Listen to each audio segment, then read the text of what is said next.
this afternoon for a joint event hosted by the Center for Comparative and Public Law at the Faculty of Law at Hong Kong U and the Department of Politics and Public Administration at Hong Kong U also. My name is Dr. Courtney Fung, and I'll be chairing the session today. We are having a session talking all about the 2020 US elections, what is happening, and this election is about to be taking place in a week's time. And we're very lucky to be joined with three wonderful colleagues who I will introduce in the order in which they will speak. So the first colleague that will be speaking is Professor David Law, who holds the Sir Y.K. Pao Chair in Public Law at Hong Kong U. So we're very delighted that David is here to join us. Our next colleague will be Dr. Dov Levin. Thank you again, Dov, for coming to join us. He's an assistant professor of international relations at the University of Hong Kong. And last, but certainly not least, Dr. Wilfred Chow, also an assistant professor of international relations at the University of Hong Kong. If I may, I'd just like to establish some quick ground rules. This session is being recorded and it will be made available via CCPL's YouTube channel shortly after the session. So please be mindful that this is a recorded session. Second, if you would like to quote one of the speakers, you must clear the quotation with the speaker first. So please, the onus is on you that you need to clear the quotation with the speaker first. And then what we're going to do is we're going to each have about 10 minutes of brief comments by the speakers, again in the order of David, Dov, and then Wilfred. And then we will all encourage you to use the chat function in order to share your thoughts and your questions. Okay, so with no further ado, I'd like to hand the floor over to David. So David, please. And I want to thank Courtney and Dov and Wilfred, our colleagues in the Department of Politics and Public Administration. Terrific department. It gives us a lot of homegrown expertise here at HKU in all politics, American and otherwise.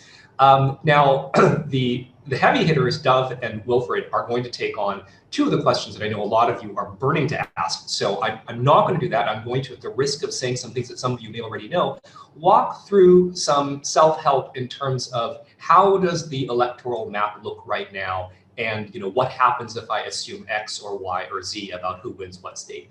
The questions I'm not going to take on, and these will be questions that Dov and Wilfred will address, will be what are the swing states? What is a swing state? Why are certain states swing states? I also won't talk about why the polling went wrong in the last presidential election in 2016 and why that might or might not happen again. Those will be questions that my extremely expert colleagues, Dr. Levin, Dr. Chow, will take on. What I'd like to do is actually share with you my screen so you can see exactly what I'm talking about. There's a couple of websites that are quite simple, old-fashioned, but work rather well in terms of keeping track of what's going on. The first of these is this website, which has this 1990s AOL-style interface, but turns out to be reasonably informative, electoralvote.com. And there are two pages here corresponding to the two sets of elections that we are facing this cycle. Now, every 2 years, there is a congressional election, and every 4 years, in addition to the congressional election, there's also a presidential election. In the congressional elections, we have two houses of Congress, the House of Representatives with 435 seats, and we have the Senate with 100 seats, 2 seats per state, okay? And so in every congressional election, and of course this every 2 years is a congressional election, all 435 members of the House face re-election, and a third of the Senate faces re-election. The members of the House serve 2-year terms, the members of the Senate serve 6-year terms. Hence, the Senate has staggered elections, a third of it turns over every 2 years. Okay, the Senate is of particular importance this cycle for a couple of reasons, which I'm sure Dov and Wilfred will have more to say about. One is simply that the House is not anticipated to turn over. The Democrats took control of the House by pretty good margin in the 2018 midterm elections. Those are called midterm elections because they're middle of a presidential term. And it is not anticipated that the Democrats will lose control of the House. So one reason we're focused on the Senate this year, and I will simply click here, click for Senate, and this will load up the Senate map, okay?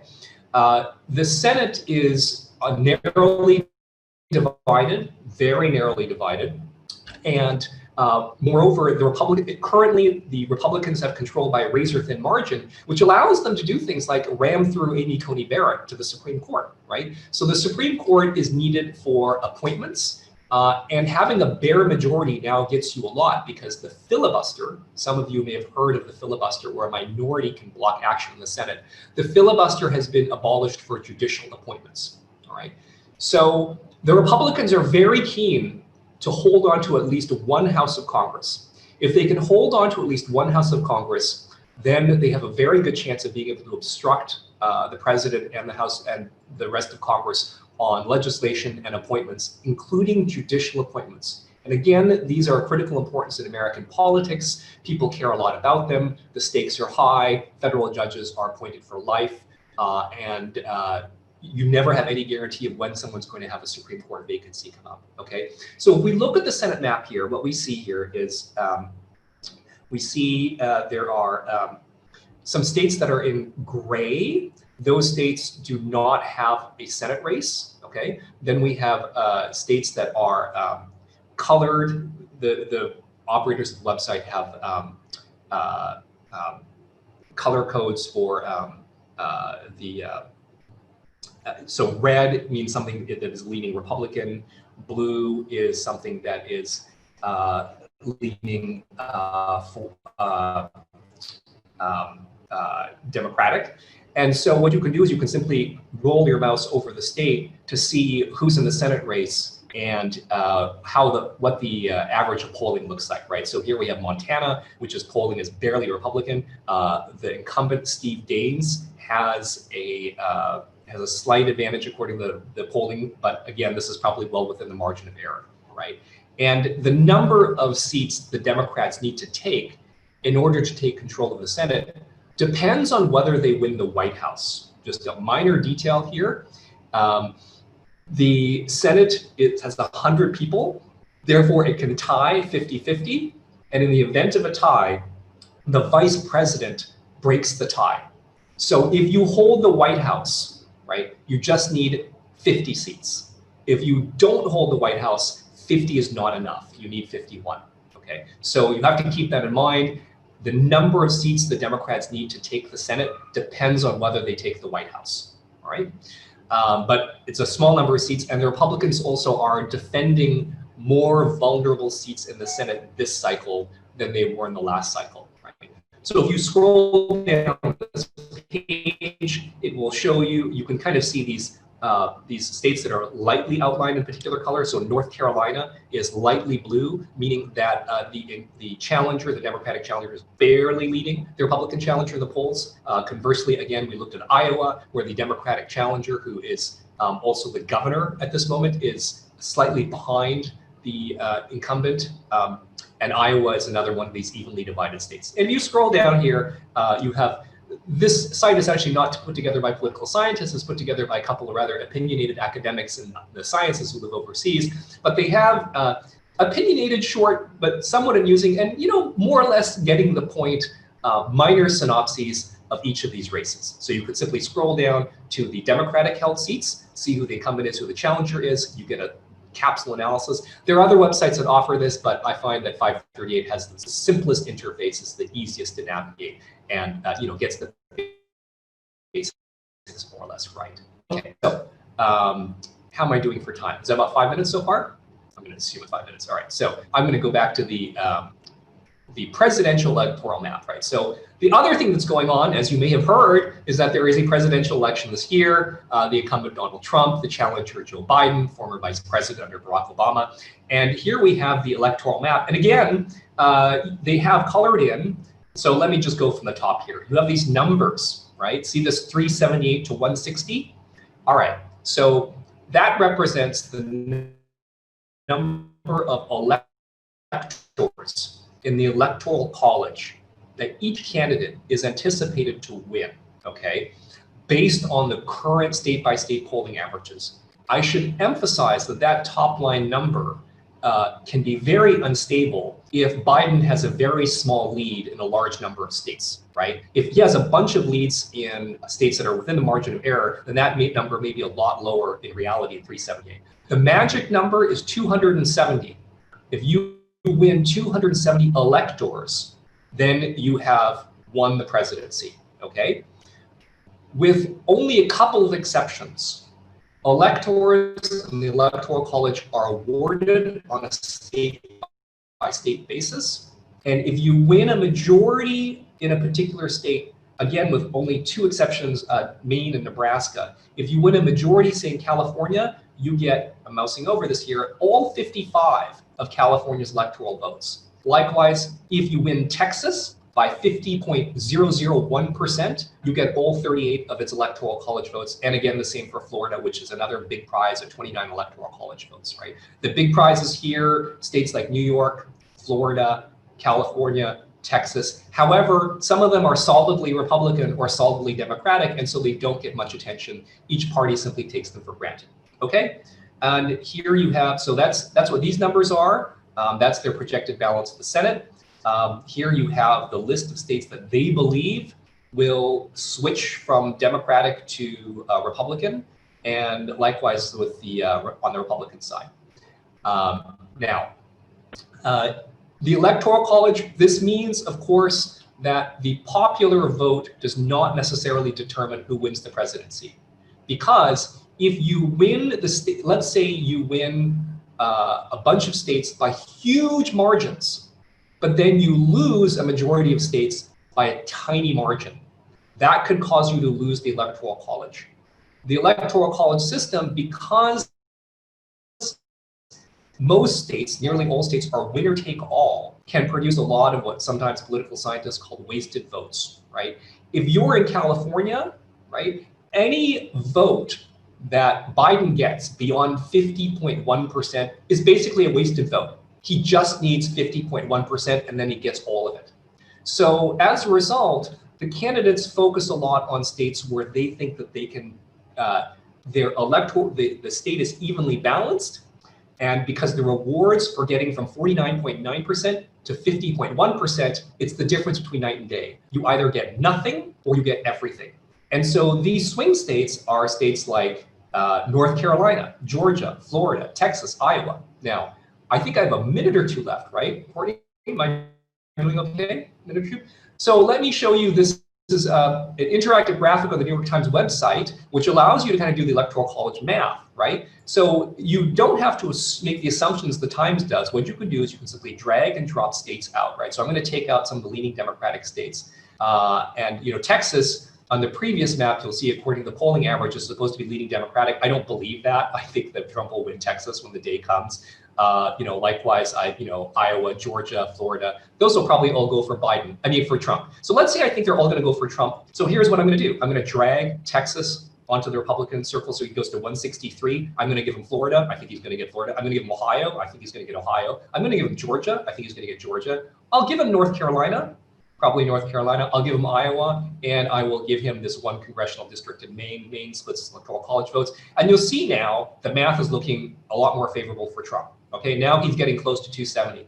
Now I'm going to start filling some states that I'm pretty sure Biden's going to win. I'm going to give him Colorado, personally. I'm going to give him Nevada. He's going to get Nevada. New England, I think, is a disaster for Trump. I'm going to give him that. I'll give him Minnesota. I'll give him maybe this district in, I won't give him Nebraska. Now it starts to get tricky. I'm going to give him Pennsylvania. That's a big assumption, right? I'm going to actually take that out. I can give him Wisconsin. Arizona, I'm going to give to Trump, just to be cautious. And so now, if I give one more state to Trump, he wins, right? If I give Michigan to Trump, he wins. If I give Pennsylvania to Trump, he wins. If I give Pennsylvania to Biden, he almost wins. If I give Michigan to Biden and I give Arizona to Biden, he wins. So you see there's a couple of these states that are kind of in the middle, and depending on which candidate I allocate them to, either of them could get over 270, all right? And then here the Times helpfully gives you a couple of outcomes you can click on just to see, you know, what happened in 2016, what happens if repeats, what happens if Biden, you know, wins all the close states, what happens if Trump gets a narrow victory. And again, going back to electoral vote, if you scroll down here, they sort of have their daily news. But what you're really interested in is sort of mousing over here and clicking on and sort of seeing what the polling averages are. I think that's my time, but now we're going to get like the really in-depth stuff. That was the basics from a basic guy, and now the expert stuff from the experts. Thank you. So thank you, I'll end my thank screen you, share. David, and I'll transfer the floor to Dov now. Thank you, David. I can find the. Okay, let's start the slideshow. Okay, so good afternoon, everyone. My name, as was said before, is Dov Levin, and I'm an assistant professor here at PPA. And I'm going to be talking about one key aspect of this election, the places that are going to determine the 2020 US elections in the United States. In other words, which are the swing states and why they are the swing states. And as David ably explained, the American presidential voting system, the Electoral College, is very place dependent. So presidential candidates in the United States, in order to win the elections, need to win a majority of the votes in multiple specific places inside the United States.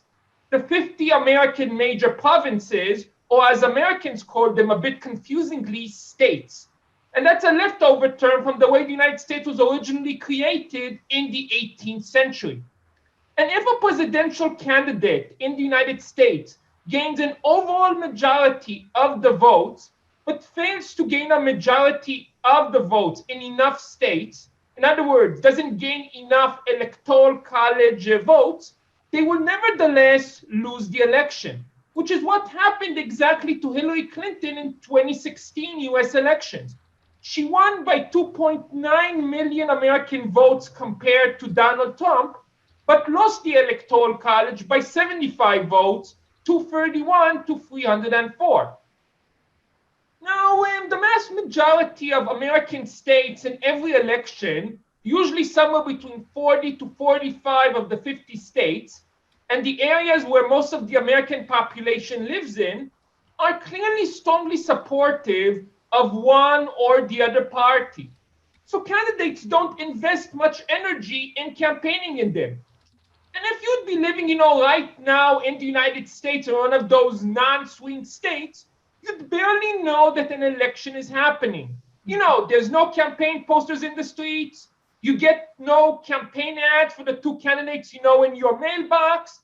The two candidates almost do no events in them, except for fundraising dinners done in order to raise money from wealthy Americans in order for them to, campaign elsewhere. And when you would turn on, your local TV station or connect to the internet from a location there, you would almost see no TV or internet ads about the election. And that's not just, because of the COVID-19 epidemic at the moment, or the various measures some areas in the United States enacted in order to prevent it. That's how it's almost always been in non-swing states. Nearly all of the campaign activity in the United States at the moment, the campaign posters, the candidate events, the TV and internet ads, and so forth, is happening in what is called battleground states or swing states. In this election, there are about 8 of them, which you can see here marked on the slide: Arizona, Florida, Georgia, Michigan, Minnesota, North Carolina, Pennsylvania, and Wisconsin. Okay, so why are these states considered the swing states? Well, these are states where the two candidates are relatively close to each other in, and have in recent presidential elections shifted between different parties. Florida, for example, the state marked in blue that is shaped like a gun or a banana on the bottom right of that slide there, has since 1960 always voted for the winner of the election. And it also has a relatively large population by American standards of 21.5 million people, which means that it has a lot of electoral college votes. And elections are frequently decided there by very small margins, by 1% of the vote or less. Some of the older listeners on this webcast may remember how 20 years ago in the 2000 US elections, the winning presidential candidate in Florida, George W. Bush, won Florida by about 536 votes, many of which, by the way, voted for him by mistake because of a badly designed ballot in some parts of Florida, which accordingly led George W. Bush to become the 43rd US president after a few weeks of ballot recounts and fights in American courts. So this state, Florida, is considered the swingiest of all swing states. If on the election day or the days afterwards, you see news that Biden won a majority of the votes in Florida, it is very, very likely that he won the election as well. Okay, so you may be asking, why is Florida this way? Well, it seems to be basically sheer coincidence. By chance, the overall number of supporters for each side seems to be relatively equal here, and it has remained this way for a while. So any small shift in support for one of the two sides can move the state to the other party's presidential candidate. Other free states, which are swing states in this election, Pennsylvania, Wisconsin, and Michigan, which are here, as you can see in cartoon form, are the free states that played a key role in Trump's electoral college victory in 2016, to the surprise of almost everyone at the time. Basically, after multiple elections in which these states voted, for Democratic presidential candidates, Trump, the Republican presidential candidate, won them by a very small margin, about 1% of the vote, or around 77,000 votes in total. So although Trump didn't gain a majority of the overall vote in 2016, the 46 electoral college votes that his victory in these free states gave Trump his electoral college victory. So the two sides are very heavily contesting these free states at this time, unlike in 2016, where the Clinton campaign almost ignored these free states, which is one important reason why she lost them. And I'll get into why these free states became swing states in a moment. North Carolina is another classic swing state. It used to be a very Republican state that voted for Republican candidates in very high margins. But about 12 years ago, it began to shift. It voted for Obama in 2008 by around 0.8% of the vote, and then voted for the Republican candidate at the time, Mitt Romney, in 2012 by 2% of the vote, and voted for Trump in 2016 by 3% of the vote. Why is it a swing state? Well, two reasons. The first is that this state used to be very rural, but it has been becoming, over the last few decades now, increasingly urbanized. And urban areas tend to vote more for Democrats. Why? Because Democrats have various policy positions that people in urban areas tend to like more investment in public transportation. The other reason, changing demographics through migration from Latin America, I'll discuss more in a moment. The three other states, Arizona, Georgia, and Minnesota, are considered swing states for two reasons. The first reason is that the polling in them is relatively close. The second is because it looks like these states are changing. Until very recently, these three states were voting very solidly for one party. Arizona and Georgia have been voting consistently for Republican presidential candidates. And Minnesota has been consistently voting for the Democratic candidate.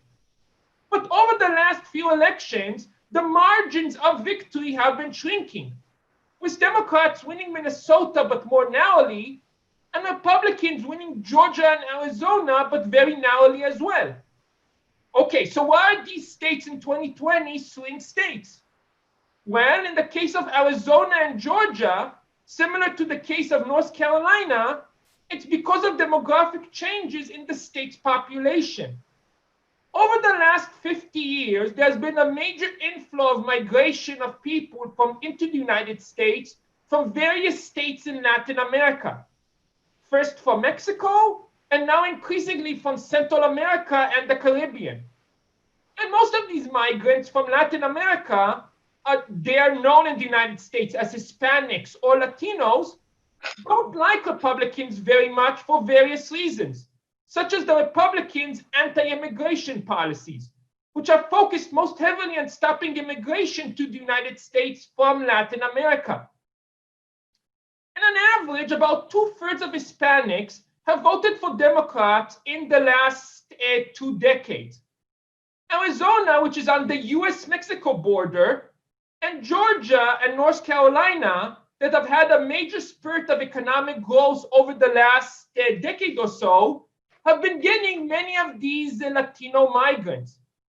Arizona's population is now 29% Latino, and about 1/10 of Georgia's and North Carolina's population is Latino as well.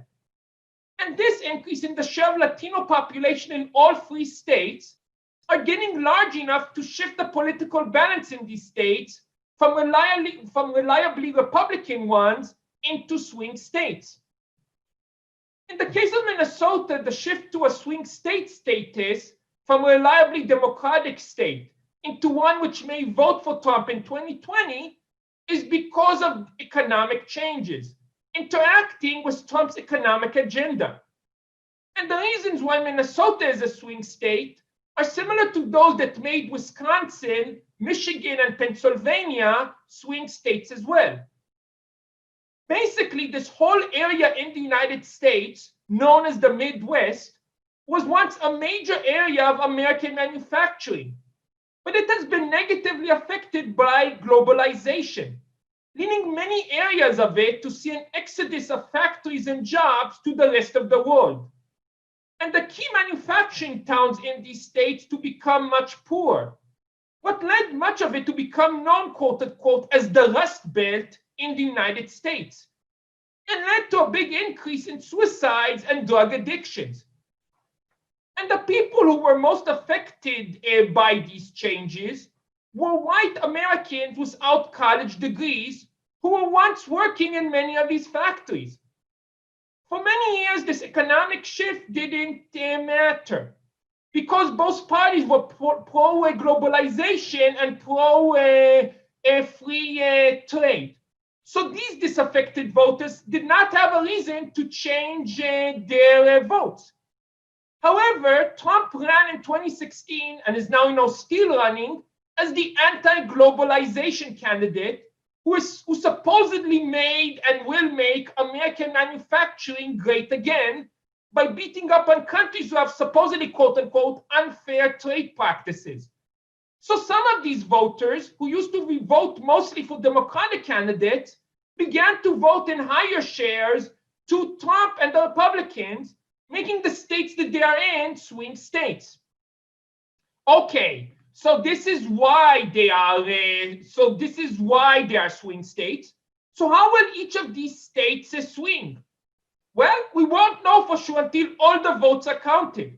And there's a very good chance of legal fights for weeks on how exactly the votes will be counted in many places. But based on the polling coming out of them so far, Trump will probably win Georgia and lose the other 7 states, which if it happens, would lead Trump to lose the election and be replaced by Joe Biden. And on the question on whether you can trust the polling in the United States, I will now transfer the baton to Wilfred. So thank you so much, Doug, for an excellent overview of all of this swing state business. And now to this real question of election prediction and all of these polls, I would love to turn the floor to Dr. Wilfred Chow. So Wilfred, your clock begins now. Thank you. Okay, thank you. Thank you, Doug, for a quick primer on swing states. But of course, all of that information that we've been talking about depends on whether or not we can actually trust the polls. So the real question, of course, that comes in mind for 2020 is, were the polls in 2016 that bad? So here's actually the national poll, prediction about 1 week before the election. And this is the popular vote count. So Clinton was leading by about 3%, and then the final count gave her about a 2% edge. So the margin of difference between the prediction and the final outcome is about 1%. That doesn't seem too bad, except where it actually mattered, she took a beating. She was forecasted to win Wisconsin by 6%. She lost by 1%. She was supposed to be competitive in North Carolina. She ended up losing that. She was supposed to win Michigan. It was close, and then she eventually lost. Supposed to win Pennsylvania. Again, she ended up losing by 1%. Florida, similar story. So on the one hand, the national vote forecasting was quite good. Very small difference. But then when you look at all these other states, and it's really bad. So the real question is, what's going on? Why were the polls so awful in 2016 at the state level, but seemingly pretty accurate at the national level? Well, to understand that, we have to figure out what goes into poll accuracy, and is basically determined by two parts.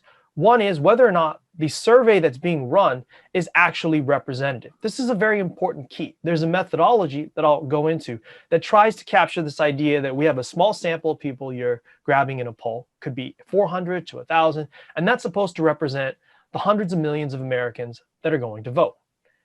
Now, even if you get those numbers right, the one thing that the poll isn't going to get you is who actually shows up to vote.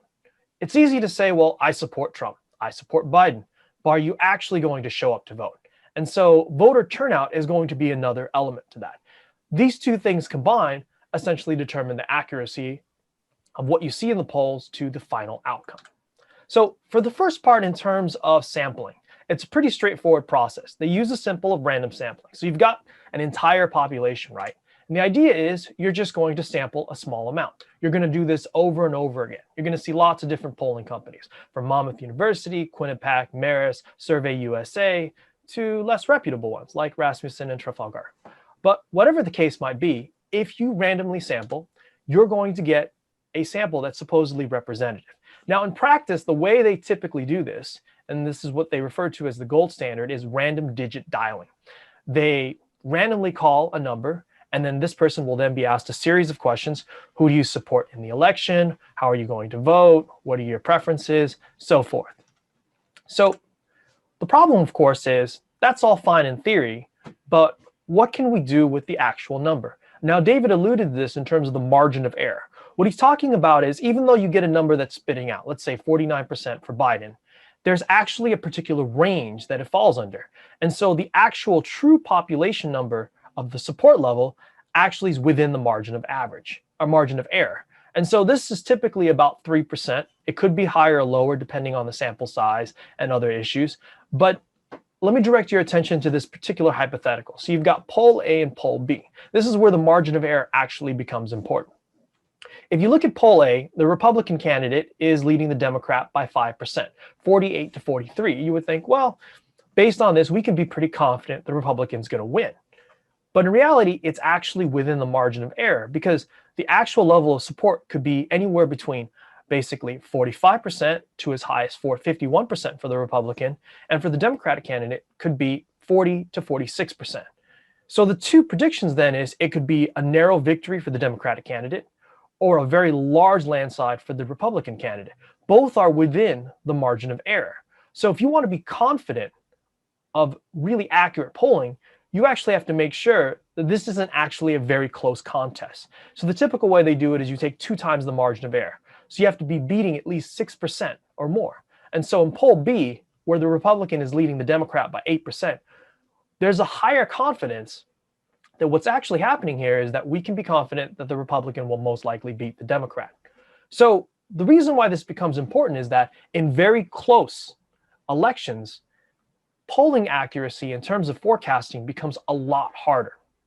So here's where we get down to the battleground states. Wisconsin, of course, is the huge outlier. Clinton was supposed to win by 6%. She narrowly loses by 1%. There's a 7% difference. And if you look at this story here, there seems to be a little bit of deja vu. So this was 1 week out in 2016, November 1st, before the election. Clinton is leading by 6.5 points. We're about a week out before the election in 2020. Biden is leading by 5.5 points. Is this supposed to be a repeat of what will happen? And to answer that question, we actually have to get towards some of the demographic changes that Dov alluded to. and why 2016 forecasting wasn't that great. The first part was an undersampling of non-college educated white voters. So in Wisconsin, as it is with many states, when you do random digit dialing, the response rate isn't very good.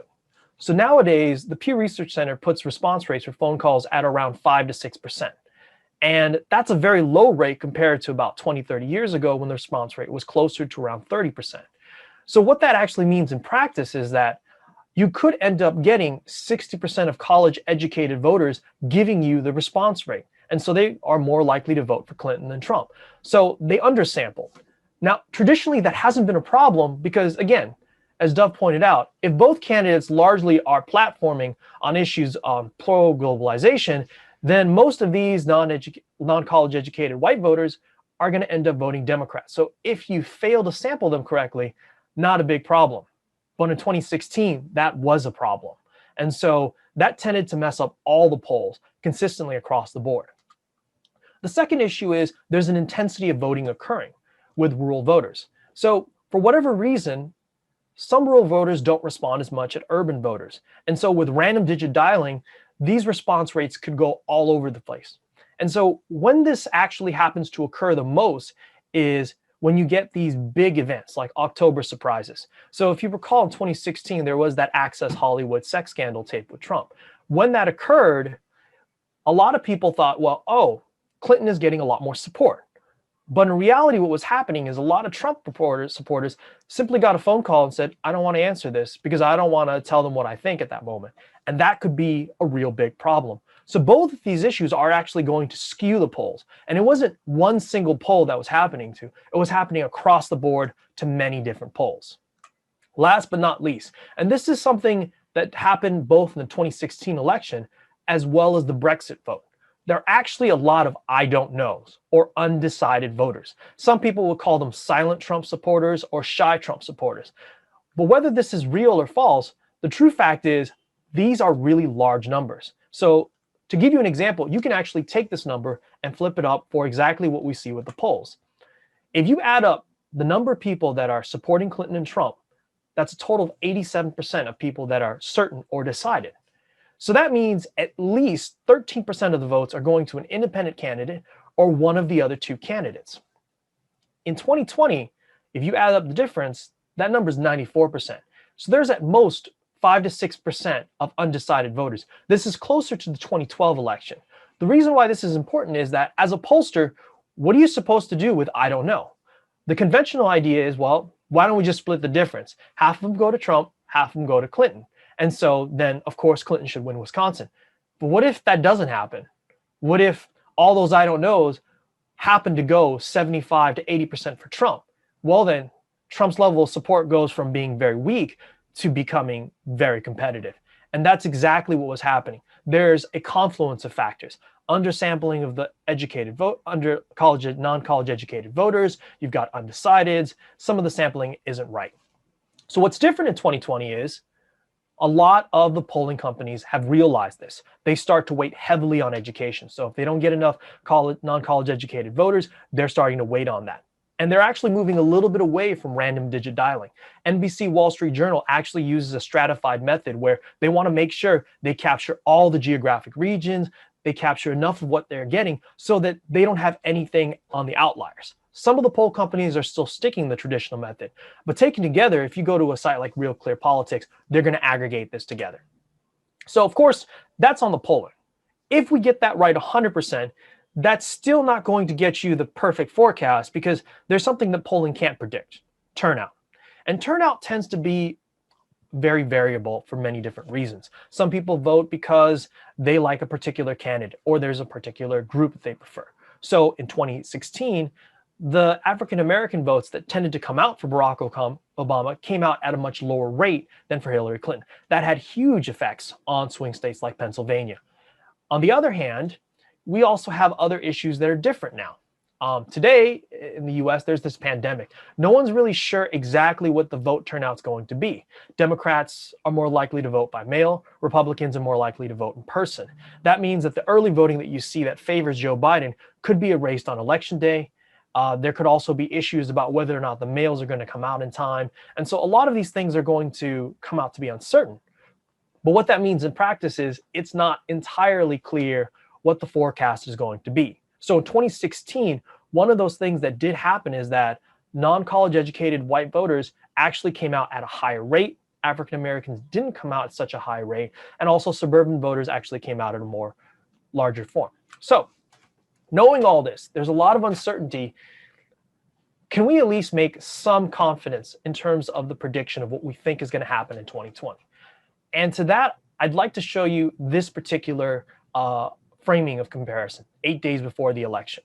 So this is the margin of difference between Clinton and Trump in 2016, starting back 3 months before the election. And on the bottom is the difference between Joe Biden and Trump. One of the stark differences that you'll notice is while Clinton leads for the most part, there are these random troughs where at some point Trump was leading. And so if you look at this, this is right before the month of October. She was only leading Trump by about 1.5 percentage points. The way to interpret that is this is actually a much closer election than what people predict. So following the October surprises, there are, of course, these polls that start to give Hillary Clinton a big margin of victory. But in reality, it could be that people were turned off. The undecideds hadn't really made a decision. So there's a lot of fluctuation. On the other hand, if you look at the difference between Joe Biden and Donald Trump, there isn't actually that fluctuation. A lot of the information that we have in terms of polls are baked in. If you like Trump, you like Trump. If you like Biden, you like Biden. That's not uncertain anymore. And so these particular differences are quite stark. And so this is actually closer to what we saw with the hypothetical of a landslide. And so Biden is leading by that. Does that mean Trump has no chance? No, he has a small chance. But a lot of the smaller narratives, if you're going to look at the micro evidence, seems to favor Biden. He's leading elderly voters against Trump, which has rarely ever happened with a Democratic candidate. Non-college educated white voters are also supporting Trump at a lower number than they did at 2016. Again, these are numbers that pollsters ignored, but now are coming back in full force. So in terms of the polls and the narratives, it doesn't seem very likely that Trump actually has a path to victory. He has to really pull a lot of tricks out of the bag to be able to win this thing.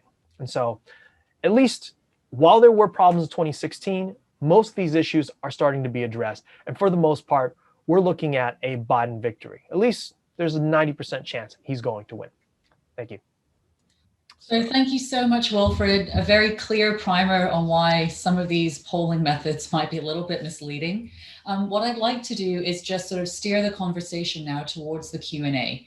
And I will organize the questions and repeat the questions for our panelists because the chat box has a lot of chat going on. So I guess the first question for all three panelists to consider, please, is what is going to happen if we have the probability of contested results?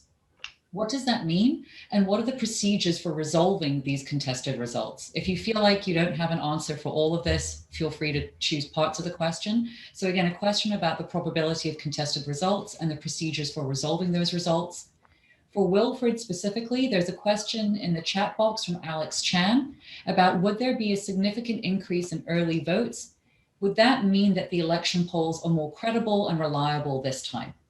I have a specific question to utilize and abuse my position as chair, an actual question also directly for David Law. I'm very curious. I mean, sitting here in Hong Kong, there's a lot of news about all of these election ballots already being cast, the so-called mail-in voting. And I'm very curious, thousands of votes have already been cast well ahead of the deadline.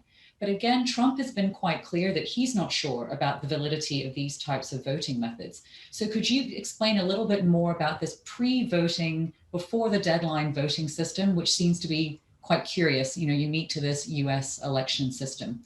And then for Dove, I have again a question just for Dove. Dove has a fantastic new Oxford University Press book out, all about foreign intervention via election meddling. And Dove, you told us a very wonderful story about swing states where there are voters and there are campaigners. But obviously from your very deep, rich historical research, the use of foreign election meddling is quite a common tool. And so I'm very curious for your comments based on all the research you've done looking forward for this election. what are your insights based upon your academic work?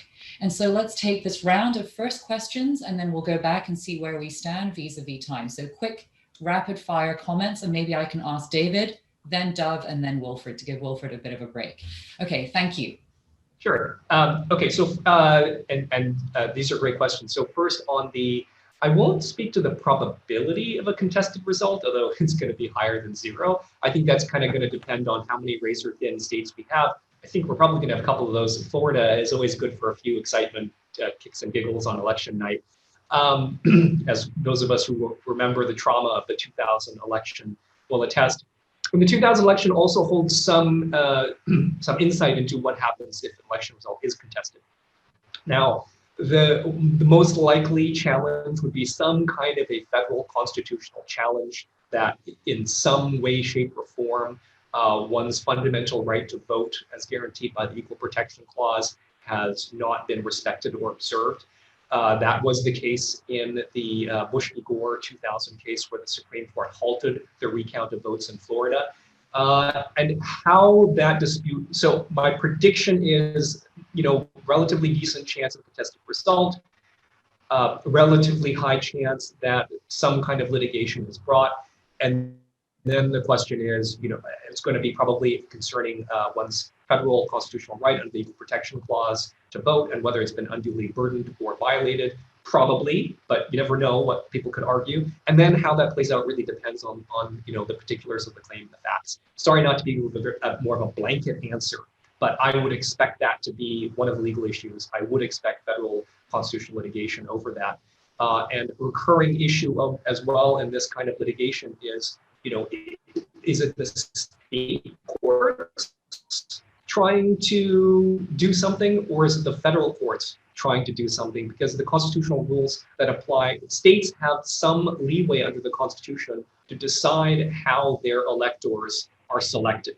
And so if it's the state Supreme Court applying the state constitution, that's one thing. If it's a federal court applying the federal constitution, that's going to be another thing. But again, we'd have to wait for particulars. I think that touches on the Courtney's question as well about mail-in voting. Look, mail-in voting, I'm sure Wilfred and Duff will say the same thing. This has been going on for decades and decades and decades. The military has always voted by absentee ballot. It's never thought to raise any sort of practical question. And there you have people, in Guam, Germany, Korea, all around the world.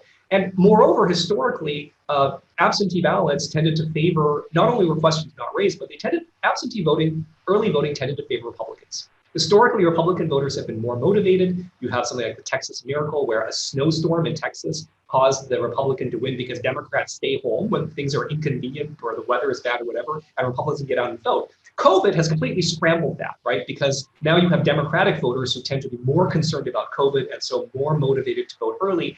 And correctly or incorrectly, Trump has inferred from that early voting, mail-in voting is going to favor the Democrats. And so now, for the first time that I can remember, we have a Republican president who doesn't like mail-in voting, doesn't like absentee ballots. That's an inversion.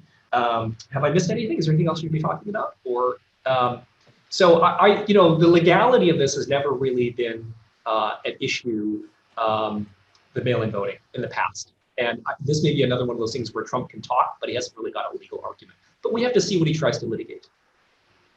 Fascinating. Thank you so much. And again, I'm just thinking of all of these sort of things that were taken as givens, but Trump has helped us rethink those norms. So not disclosing his financial tax statements, et cetera. So again, I'm just very curious by his sort of Twitter feed about what are these. Absolutely. I mean, a lot of people ask me. I also want to mention too that the two websites I showed in my little blurb, I put the links to them in the chat box. Electoral Vote and the New York Times interactive graphics. So feel free to look at those. Thank you so much, David. So Dov, the floor is yours. And again, about that general question about this contested results issue and procedures for resolving those contested results, but also specifically about this foreign election meddling. Yeah, so as for the first question, I would say that there's some chances of such contestation depending on what are the exact results. If the results are relatively close, you can expect to have a lot of very serious contestation. Trump has basically declared in advance already in the last 2 months that he is going to contest any state which got, quote unquote, the wrong result in his view, so to speak. In other words, didn't vote for him. So unless there is, unless, the results are pretty, strong for the Democrats, so to speak. And you could expect, an attempt for at least a week or two to try to contest the results in some, particular U.S. states, which are, the swing states, so to speak. There's already now, as we are speaking, there are now already, some legal challenges to some of, the counting procedures, just as this morning or the American evening at the moment, there's been handed in a U.S. Supreme Court decision on how long you should accept, mail-in ballots, from one of the swing states, from Wisconsin.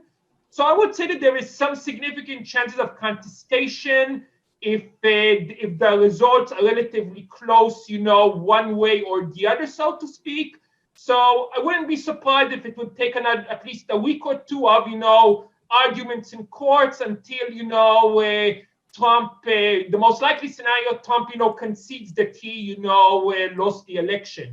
So that's as for the first question. As for the second question, thank you very much, Courtney, for the shout out for my brand new book at Oxford University Press. Please buy it if you can.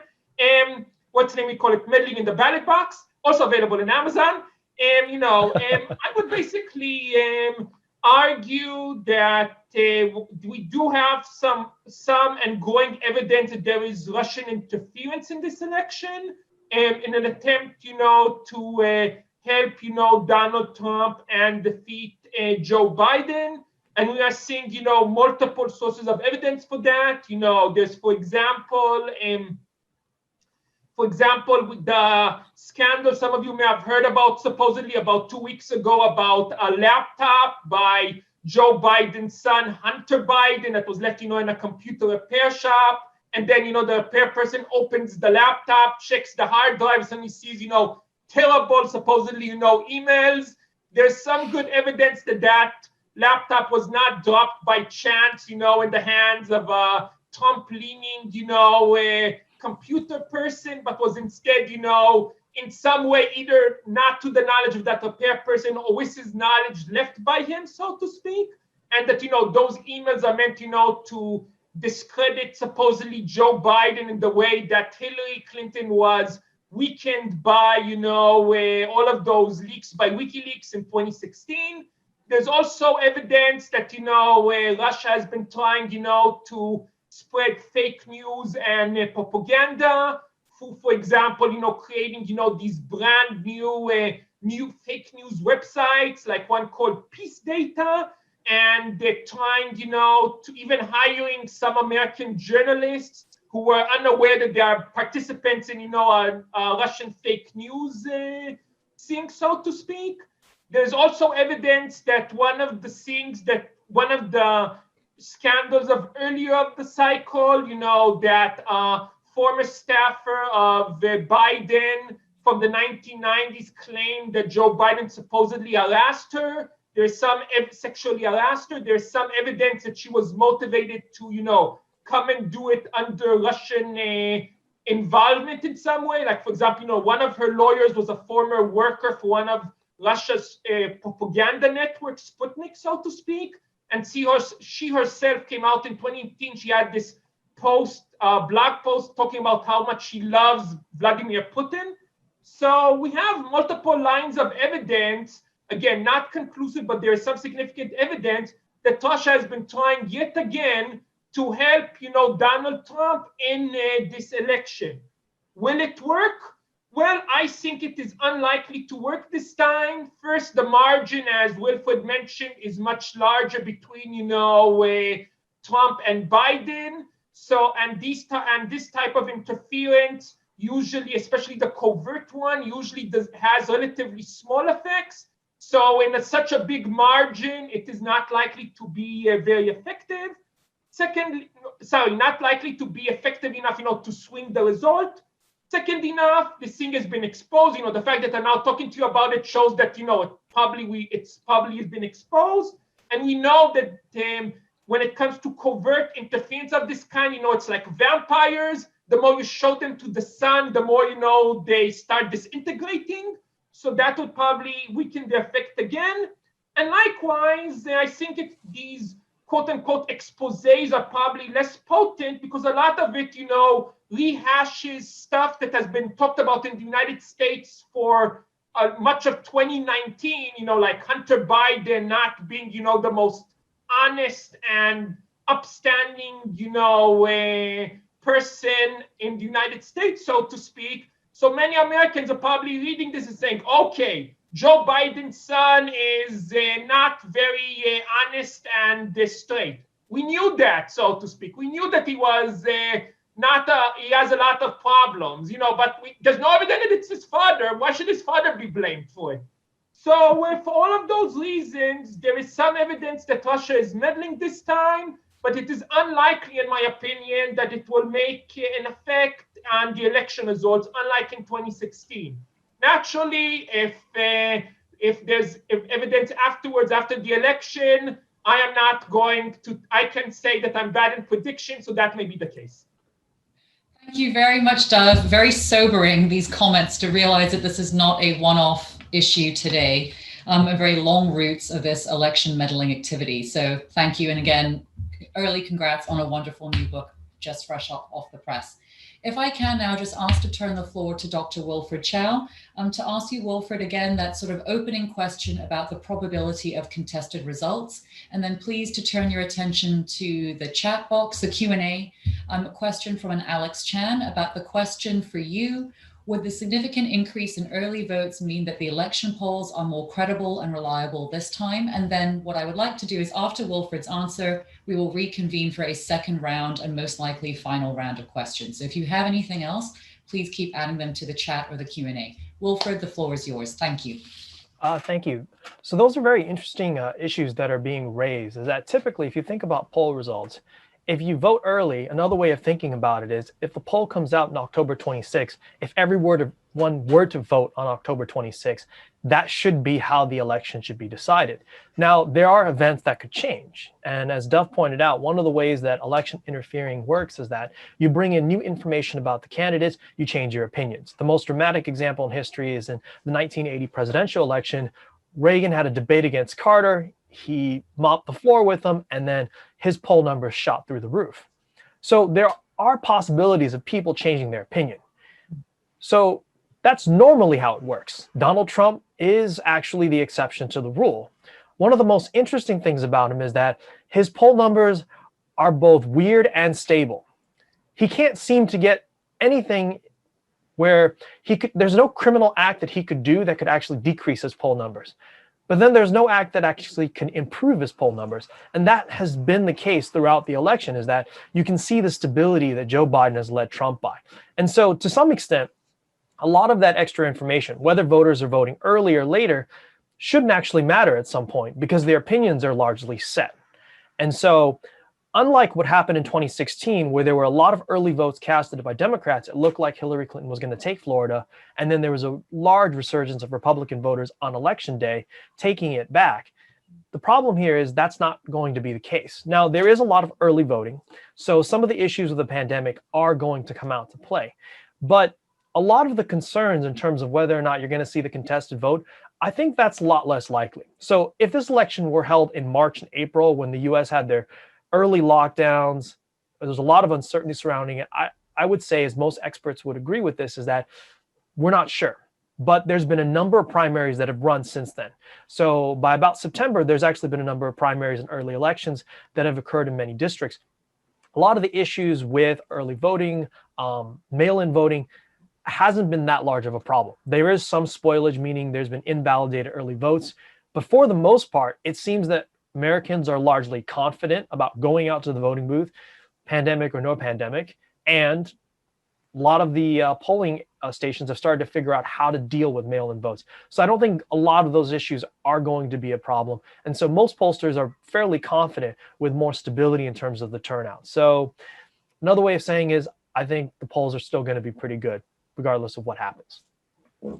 Thank you so much, Wilfred. So if I may, I would like to now take the second round of questions, and taking the questions in this order, please. So a question from one of our MIPA students, from Mervyn. Hello, Mervyn. Thank you for your questions. For Dr. Levin, for Dov, could you please tell us more about the swing state question? On that issue, how does domestic and regional issues affect the vote? For example, the Black Lives Matters campaign ongoing through the US in this particular time period. A question also for Dr. Chow, for Wilfred. How should the media respond to any uncertainty in the poll sampling? Because obviously they're part of this whole machinery expressing and telling us about all of these vote predictions and sampling methods. And then a question for all three panelists, again from Mervyn, but I'd also like to fold in a question from the Q&A from JT. So thank you, JT, for your patience. What do all three of you think about whether or not it's going to be a Biden or a Trump administration? And what does this mean for how they're going to proceed, this incoming president? How are they going to proceed regarding questions of US-China relations after the election? So I guess we'll go in that order, to Doug, to Wilfred, and then the floor goes back to David, and those are your questions. So thank you very much.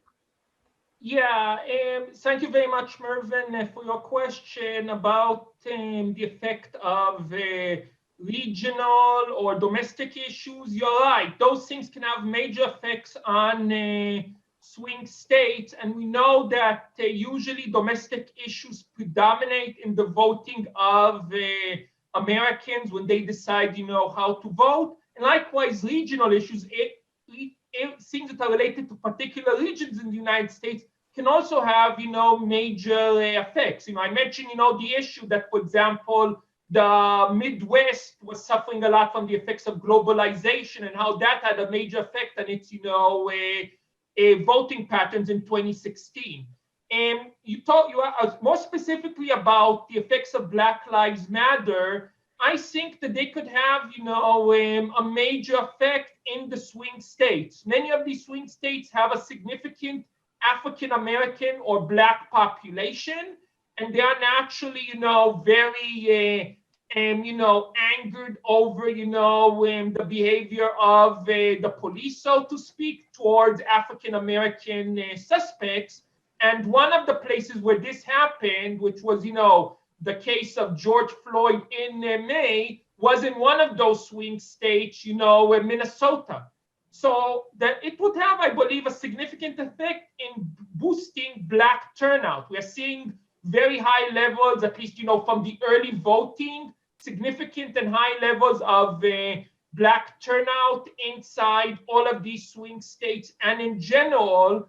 And that's overall benefiting Biden because, because African Americans are most likely to vote for the Democratic Party in general. And more specifically, Joe Biden is seen as very favorable to African American interests, given that he was Barack Obama's vice president for 8 years. They are the ones who basically enabled Joe Biden to win the presidential primaries. It was believed at one point to be, on the verge of losing, so to speak. And then the African American voters in South Carolina basically gave him a crucial victory that enabled them to turn the tide and become the Democrats' presidential candidate.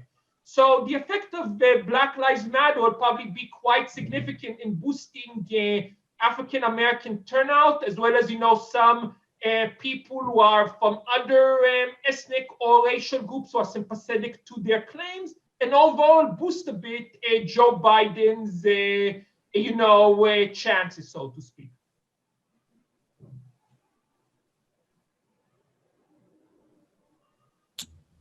Thank you so much, Doug. So I guess the floor is yours, Wilfred. Okay, so I'll address the question about media uncertainty and the follow-up with what will happen with US-Chinese relations, at least with respect to trade policy. In terms of the uncertainty when it comes to polling and how the media handles it, there's a little bit of irony here. So if this had been any other sort of election, Trump would be getting hammered by the media. I know most people would say that Trump considers that the media doesn't treat him fairly, but if you compare the actual margin of difference that Biden has with Trump to other presidential elections, when Bob Dole was running, when McCain was running, the media would almost be writing this self-fulfilling prophecy. You have no chance whatsoever. But the media, they're a little bit scarred from 2016. There's a post-traumatic syndrome for them. Also with Americans. So you saw the difference in terms of margins between Biden and Trump. But if you ask Americans a question, what's the probability of Biden or Trump winning? They say 50-50 because they just don't trust the polls, they don't trust the media. And this isn't just average Americans, even elite media are still uncertain. So they're very hesitant to actually jump on the boat, which is ironic because that's the way they should be behaving, but this is the first time where they're actually a little bit uncertain. So you're actually seeing the media being kinder to Trump than he actually deserves in the way that they would normally behave. So in that sense, they're still keeping it more uncertain than what you would actually expect. Now, as to the question of what happens to U.S.-China relations, to some extent, a lot of the things that Trump brought about, they're not unique to him. The style by which he implemented them, unilateral sanctions, the questions about NATO, they were unique to him. But there were a lot of issues that the U.S. had in terms of its role in the world. And with respect to China, it's been a very big deal. So one of the big issues, which Trump kind of talks about, is this issue of intellectual property rights, access to Chinese companies. Part of that is actually part of a bigger issue about the global international system. So under WTO law, state-owned enterprises in China are actually not considered entities that subsidize units. So if the U.S. were to file a case for anything related to Chinese subsidies for, say, coal, which would therefore affect Chinese manufacturing downstream for exports, wouldn't matter because SOEs are not identified as subsidies under the WTO. So you can't actually do anything about that. And so a lot of these issues at heart are the fact that there is some reform needed within the WTO. Now, of course, Trump, unlike other presidents, didn't work within that framework, decided to launch his own special forum of foreign policy and trade. So that changed the scope of the game. But in terms of what Biden is going to do, he'll probably work within the WTO, but he hasn't actually promised to remove the tariffs. A lot of those things aren't actually going to be cooled down because even Biden can't control what's happening between U.S.-China relations. As for whether or not Trump is going to use that last bit of office between, say, late November to December to launch a massive trade war with China or anything else, I don't really see that happening. Maybe the hawks might try to set agenda, but I mean, most of the people would probably quit his administration at that point. He'd have to actually get people to want to do a job. So like take, for example, if you need to launch anything, you'd have to go through the Office of U.S. Trade Representative. No one wants to take a job for 1 month to file the paperwork to do something. So I doubt that happening. But at the end of the day, I don't actually think a lot of the things that Trump did are actually going to dramatically change under Biden, because that's part of an underflow that's happening in terms of U.S. foreign policy over time. It's just that Trump kind of does it in an undisciplined, kind of poor manner, but the bigger picture issue still remains. Thank you very much, Wilfred. A very comprehensive answer. So thank you very much. And a good point about these shifting undercurrents, never mind the manner in which Trump conducts his actual foreign policy activities. So if I may, just to turn the floor to David, but if I could, David, to please just add in a quick questions come in from Natalie. So thank you, Natalie, for your patience. She's asked the question, is there a high possibility that the postal voting could lead to voting fraud as Trump claims? Or is this simply a strategy to influence the voter turnout? And I think we are at the point that David will have the last comment and then I will get the last comment truly as the chair. So please, floor is yours, David. And I hope people are somewhat reassured by the fact that there's really no disagreement among the panelists today. We could find disagreement, but it would take us some time to do so. Very quickly on the postal voting question, look, there's no evidence of mail-in voting fraud. You're dealing here with a president who is just trying to throw everything he can against the wall and see what sticks. After the 2016 election, when he lost the popular vote, he appointed a commission headed by this Republican hack Chris Kobach to look into allegations of voter fraud as to why he lost the popular vote. That was a highly partisan endeavor, and yet that dissolved, having found no evidence of misconduct whatsoever. So you're just dealing with a president here who will just say whatever he can think of to try to discredit the opposition to him. Like there's just no credible evidence so far. Again, you'd have to talk, the military has been voting by mail for ages from overseas. No one's ever questioned that, okay? On the nightmare denying the election result, again, this ties into the theme of Trump will make whatever arguments he can. The consequences for American political culture, American political tradition, and American political stability be damned, right? This is an extraordinarily self-serving president with little regard for the unwritten conventions of American politics. So the nightmare scenario is having rammed through Amy Coney Barrett, only about a week before the election, right, that everybody thinks he's probably going to lose, there's then a challenge in these key states, a lot like Florida in the year 2000. And then you have a decision in which Barrett breaks the tie, possibly in favor of the Republicans, and upholds a Republican challenge or denies a Democratic challenge and throws the presidential election to Trump. And if that happens, right, you now have a 6-3 partisan balance on the Supreme Court, even if, as is possible, Chief Justice Roberts, a fairly conservative justice, switches and votes with the Democrats in order to hold up the credibility of the Supreme Court as an institution, it still wouldn't be enough. You'd still have 5-4 in favor of the Republicans. So you're looking at a 5-4 or 6-3 decision on some election question, which again helps to explain why the Republicans were so keen, even some senators changing their minds, to ram through Barrett no matter what the objections were, political or legal. Okay, on the question of China, a few people have asked this. Look, Pew recently released a poll, a cross-national poll on sentiment toward China. And there's also, at this point, look, the United States Congress, American politicians, Democrats and Republicans, can barely agree on what day of the week it is right now. And so it's very telling that when they pass legislation after legislation on Hong Kong, this legislation is passing unanimously. So there's, I think, a misconception, maybe wishful thinking or optimism that if Biden comes in, this will spell a sea change and less American policy hostility toward China. I just don't think that's realistic. Speaking from an anecdotal level, and this is backed by the poll evidence, the last time I can think of Americans being this united on an issue would have been, the Cold War in the 1980s against the Soviet Union. American public opinion among both Democrats and Republicans is overwhelmingly anti-China. And this is also the case across, something like all 12 of the Western democratic countries that were polled by Pew. So I think that it's a little naive to hope that a Biden election would bring some sea change. There might be some moderation in the tone, hopefully there would be, but that might be more than offset by Biden's more conventional style of leadership and ability to forge an alliance of nations against the PRC.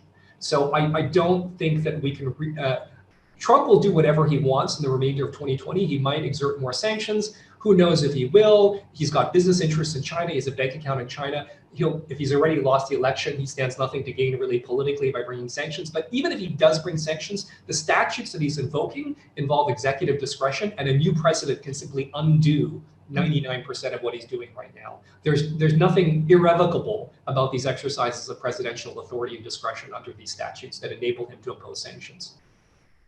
So thank you very much. And I'd just like to thank again all the colleagues here, Professor David Law, Dr. Wilfred Chow, Dr. Dov Levin, also all the colleagues in all the supporting roles. So Sharon To, and in particular, Winnie Law, and also to thank the Center for the Comparative and Public Law at Hong Kong U and the Department of Politics and Public Administration at Hong Kong U, to thank everyone for their support, and to please remind our attendees that if you do decide to quote any of the speakers today, you must clear the quote with the speaker. And again, a recording of this will go up on the CCPL YouTube channel shortly thereafter. But please join me, I guess, in your own home space, your office, wherever you are in the park, to please thank the speakers. And we look forward to having— Thank you, Courtney. No issue. And I look forward to having a spirited happen in the following week. Okay, but thank you, everyone. And we'll be signing off now. Thanks so much. The election is next Tuesday, 1 week from today. Yeah, 1 week from today. Thank you.